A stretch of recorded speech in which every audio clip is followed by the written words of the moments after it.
Barak wilangane angka yo ditambah malah kadang disuda yo dikaping malah kadang diporo yen dijumlah malah kadang raono. Sumanding rasa sumenda ning jero dada rasane kelara-lara rasane keronta-ronta kaya urip wis ora miguna kaya abot sing tak sangga nganti lali iki dina apa ora ngira ora nyangka wis tumata mlarat dadi muspra. Duh Gusti kula kedah menapa, Duh Gusti kula kedah menapa.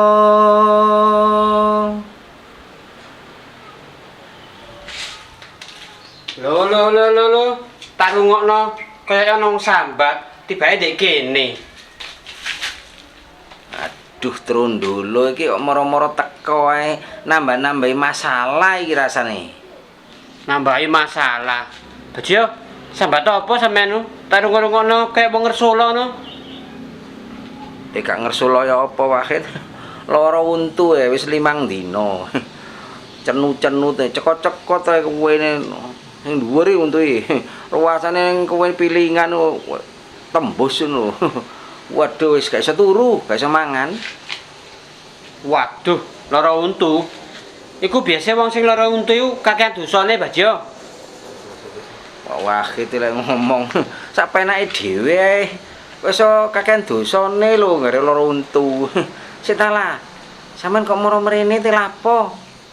Kate lapo. Aku rene mau kate ngabuburit kan iki posoan. Kok iso ngabuburit iki lho. Wong ngabuburit iki biasa kan sore menjelang maghrib, Pak. Lah kok si amene kate ngabuburit iki lho. Ono ae sampeyan iki.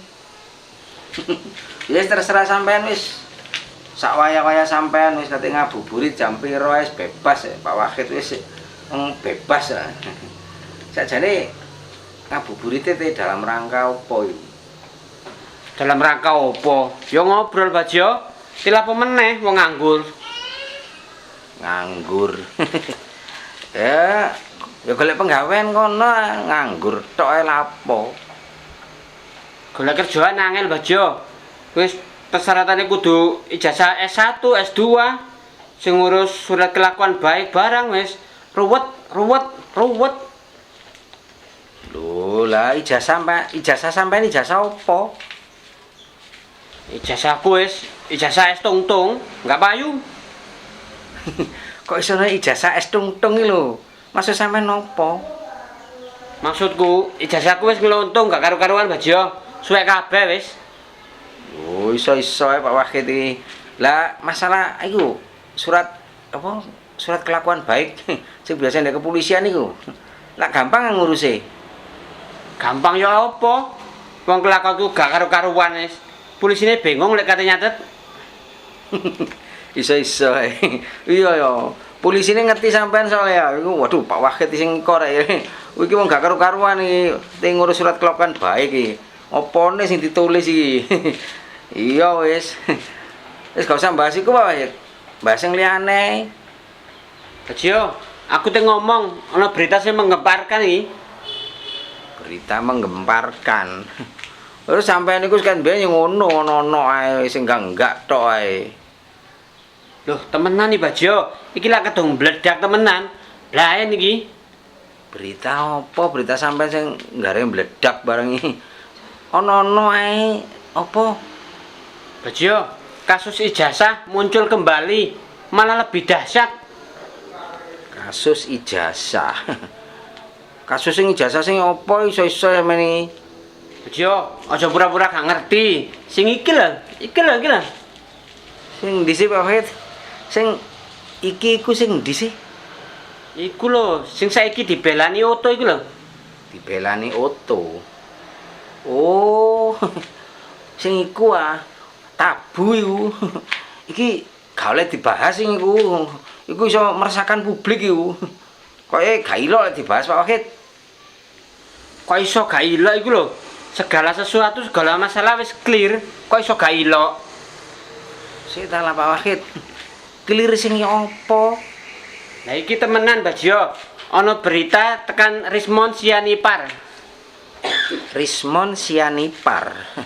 Sopo iku? Alumni UGM sing saiki dadi dosen pakar teknik komputer. Oh.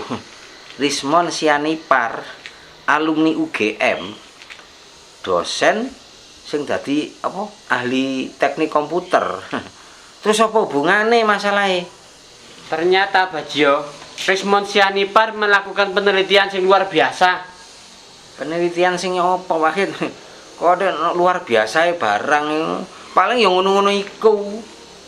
Ora Bajo, malah dhek jare wani ngomong 100 miliar % palsu. Saya tahu lah Pak Wahid. 100 miliar % palsu. Apa nih sing palsu iku? Lah kok iso apa niki lho? Sing selama iki masalah sing diperdebatkan ternyata jare Rismon palsu. Pak Wahid anggar ngomong muter-muter tok langsung to the point lho, muter mrene muter mrono. Apa nih sing palsu iku? Iki jarene Rismon lho Bajo, kudu aku. Jarene skripsine palsu, ijazahne ya palsu. Setelah Pak Wahid. Kok iso skripsine palsu lho? Ijazahnya palsu. Ya apa nalare kok iso ngomong palsu iku? Apa pembuktiannya ya apa? Pembuktiane Times New Roman. Pembuktiannya Times New Roman. Apa maksud sampean Times New Roman itu? Ya pokoke iku wis sesuatu sing ana ing jero komputer. Sesuatu sing nek jero komputer. Apa iku? Kabel apa sekrup? Goblok sampean niku Bajo. Sampeyan niku buta pengetahuan Ya pokoke sing ing jero komputer lho Bajo, Times New Roman iku. Sembuh wae. Gak ngerti aku ngono-ngono iku wis sepurane wis gak paham aku. Lah, sampean kan gak paham. Tapi Rismon Sianipar jelas non jentreh. Wis mbok wae. Malah mumet aku, gak ngerti ngono-ngono iku. Terus kowe gak mungkin lah.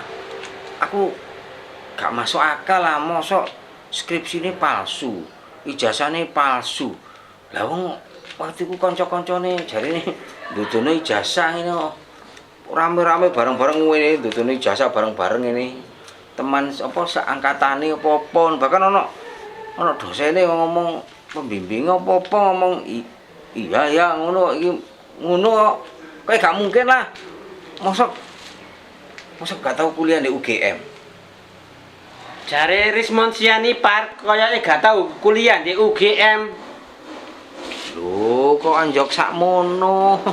Wah, yo gawat iki. Gak nyangka ya ana tetuk wong UGM dhewe ya. Alumni UGM dhewe wani ngomong koyo ngono ya. Jelasno koyo ngono. Iki ngeri-ngeri sedap iki. Wah, kira-kira iki Rismon Sianipar iku direspon apa enggak ya? Apa dianggap angin lalu, apa angin mamiri, apa angin kentut ya kira-kira ya? Ya bukan angin kentut lagi Bajo, bahkan bisa jadi angin ribut iki. Oh, mosok kate dadi angin ribut. Malah kayak kata pepatah ya. Siapa yang menabur angin, dia bakal menuai badai. Kira-kira akan menuai badai apa enggak ya? Iki rasa-rasane bukan hanya angin badai Bajo, tapi angin tornado. Oh ya boleh ngono Pak Wahid wis. Wis. Lek ngono cara ditenteni ae ya. Apa omongane Rismon Sianipar iki berdampak apa mengklarifikasi segala masalah yang selama ini ditunggu-tunggu publik ya. Ribut masalah apa isu ijazah. Saiki ana Rismon sing wani ngomong terang-terangan ngono iki kira-kira ya apa ya wis mbuh. Iki ana sing jelas iki hukum ketemu wong pinter no ya. Ana wong pinter sing wani ngomong kaya ngono ya. Ya sembuh wis. Wis didelok ae endinge apa Wahid. Wis mbah sing liyane Wahid. Bayangno angin ribut, angin badai, tornado. Dinteni ae wis. Waduh. Ditutupno sik Bajo, Mbah iki kok malah kate menggo ae. Oh, mbah iki mang moro untuku senduk nduk wis sirak mau coba kecekot iki wis aja mbah iki wis ngeri to gore untu tambah nemen mbah sing liya wae. Oh, ya wis. Iki ana berita undang-undang perampasan aset para koruptor ditolak DPR. Aduh, ngomong apa namanya iki tambah untuku tambah loro iki.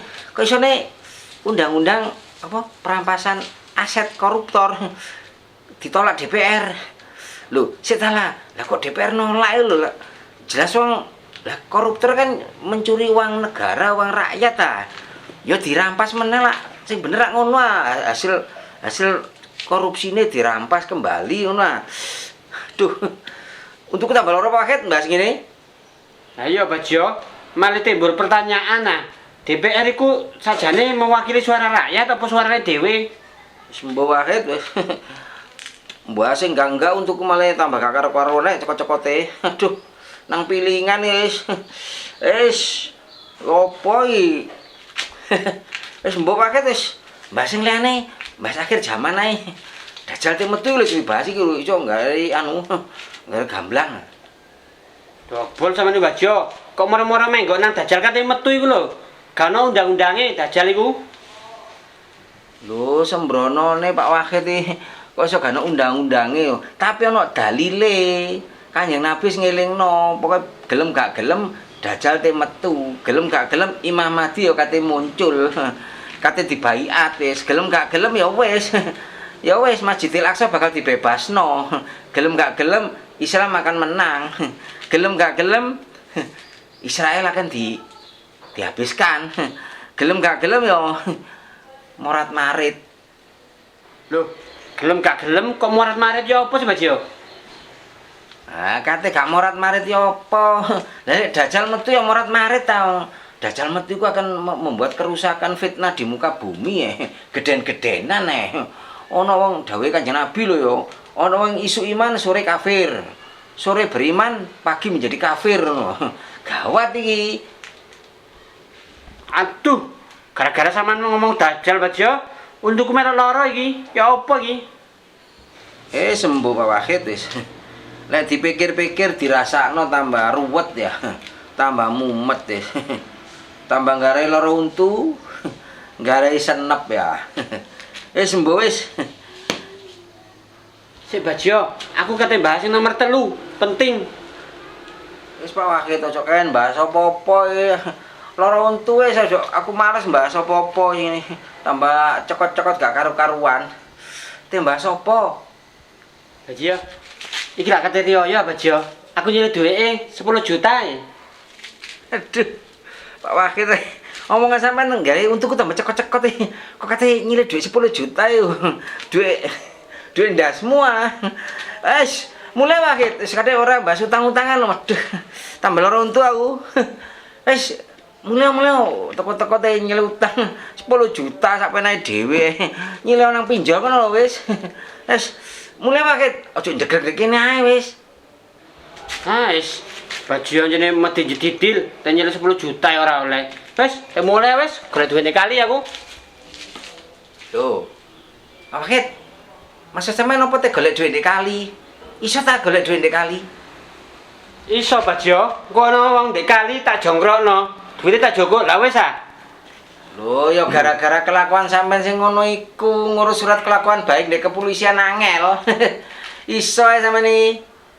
Mbok wis ruwet mulai aku. Ya wis ora dadi ngopo perkara liya tak anggap sih ana legawa atiku legawa